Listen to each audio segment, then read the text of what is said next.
Well, when we were first approached to have you guys on the bus, we were delighted to have you on board, and we thought it would be a great idea because the customers we felt would interact with you in their own environment. I liked the fact that we were going out and meeting people. That's what I love most of all anyway, and the fact that you were picking up from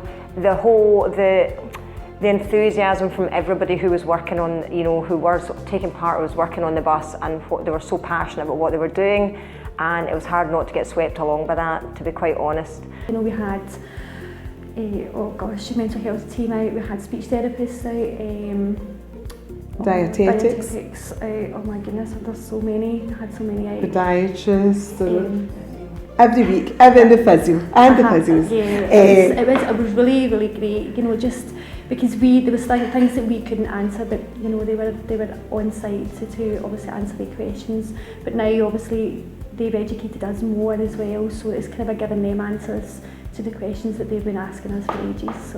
And to be able to give the advice, but give it to maybe the people who are going to be seeing these children and parents on a more regular basis, would then hopefully give them a bit more confidence to pass that information on. I think it was they were quite happy. Sometimes when you go to a doctor's, they speak in a terminology they don't understand, and they'll walk out and say, "Yeah, I didn't understand that." So I think these health professions spoke to them as a person, but in the kind of a language that they understood.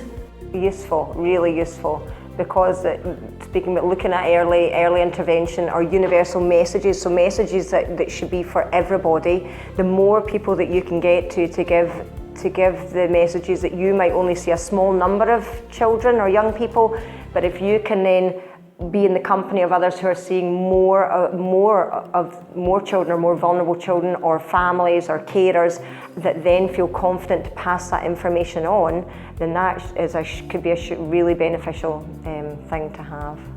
So it was therapeutic to them.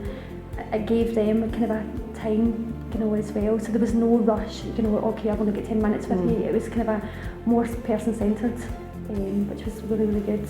That's why I think it tied in so nicely that it was based around food, it's based around people. That's a very sociable thing to have. And I think also the fact when the health professionals are coming on board, the staff are learning at all times as well, and it's helping us to be able to signpost people to where to go, etc. The more people that are given the advice, the better. The more people that you can get the word out there and kind of demedicalise and normalise, just in terms of keeping a healthy lifestyle. And it helps to build relationships between obviously the health professions and clients, because some clients have had a bad experience, so it's building that, getting that trust as well. It was fun, it was great, I loved it. It was really good. You couldn't not see how passionate the people are. We would love it if it happened again. Absolutely love it. Definitely.